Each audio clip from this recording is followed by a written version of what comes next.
The classic game Diablo 2 has been released by the now controversial game company Blizzard Entertainment and the game developers at Vicarious Vision. Should you play Diablo 2 because of nostalgia or because you really think this is a good game? Or would you opt out of this game because of all the issues surrounding Blizzard? Well, the fact is that the game became a huge success when it was released in 2000, and many rank it as one of the best games ever made.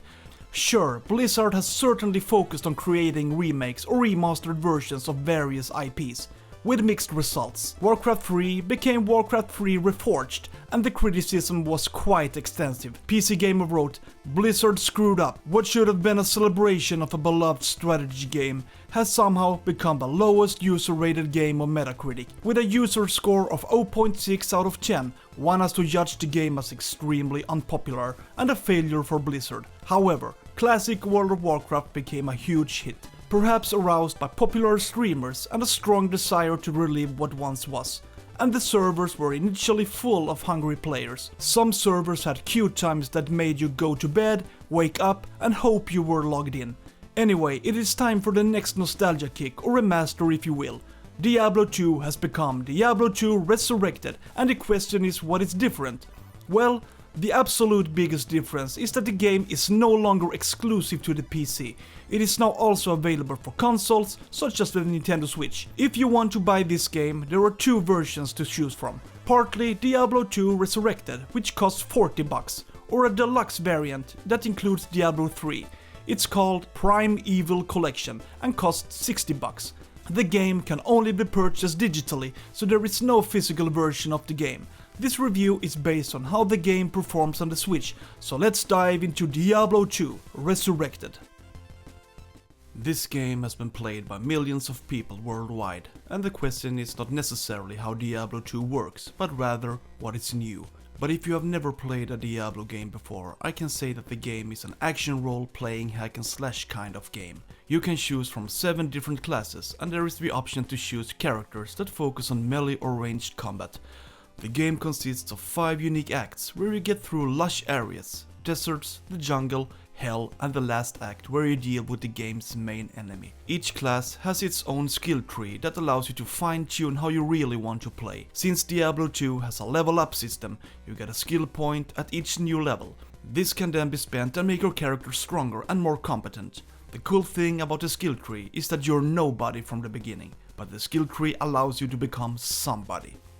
It works perfectly okay to play Diablo 2 with a controller, but one difference compared to playing on a PC is that it is not possible to click on an enemy to apply an attack or effect. With a control it gets a little more complicated and it can be a little more challenging to be precise in your actions. Also, I wonder if there is an auto-run feature. I have not found that option yet. Be prepared to run around for hours, so there is a risk that your left thumb will get tired and strained. But in general, there are no problems with using a control. It is possible to adapt spells and skills to suit oneself. In addition, it is no problem to control your character when walking or running over different surfaces. One's attacks feel responsive and the control responds well when running in and out among enemies. The menu system has received a major upgrade and it is easy to search and orientate between the various menus. Everything important is gathered in a good way. However, it can be a bit tedious to use the control to move objects from stash to inventory, or use the heraldry cube. It is tough to have to drag the pointer between different objects and place them in the right place. This may sound like a trifle, but if you have a lot of structure, I wish there was a smoother way than dragging the pointer from screen to screen. Here, a mouse is clearly superior, which is understandable in itself. Diablo 2 is after all a typical PC game basically. The game flows well on the Switch. I have not experienced any major lag or that the game would be slower, although a lot happens at the same time.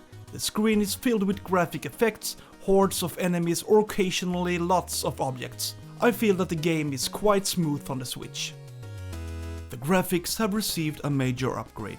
You have the option to switch between old school graphics as the game once looked, or choose the new modern graphics. Among other things, they have updated the visual effects, worked with dynamic lighting and new textures. It is pretty cool to be able to choose whether you want to play in a more retro-inspired style or with remastered graphics.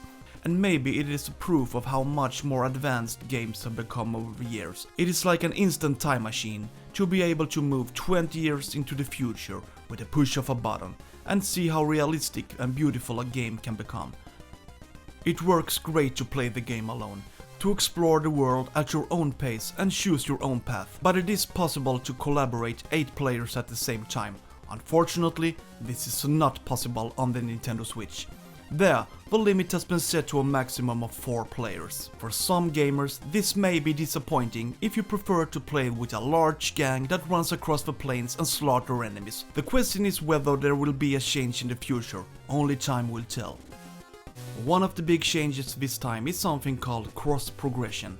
This basically means that you can, for example, play a character on the Nintendo Switch, save your game and then continue on another platform.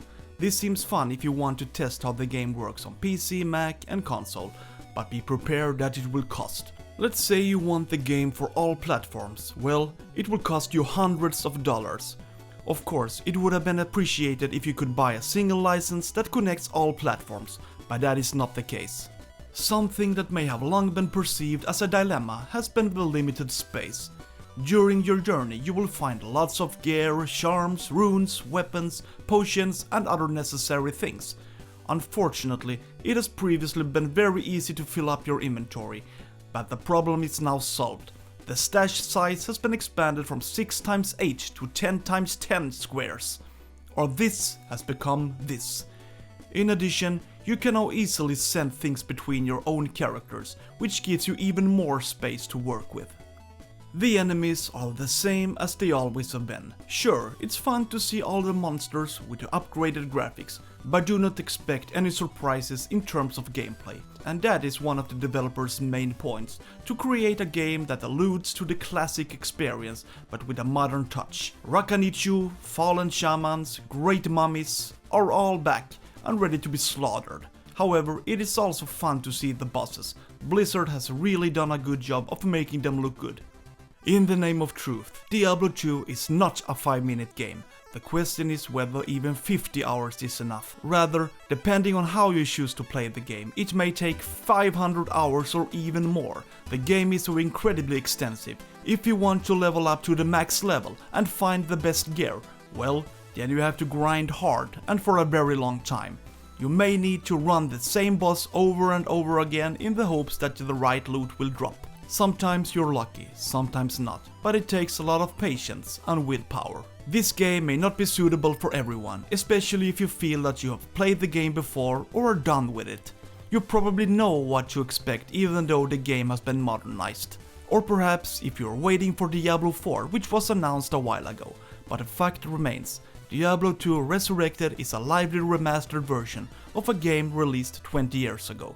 I can recommend a purchase if you have never played a Diablo game before, or if you just want to experience Diablo 2 in a new way. But at the same time, you should be aware that you support a company that has had some tough controversies behind it.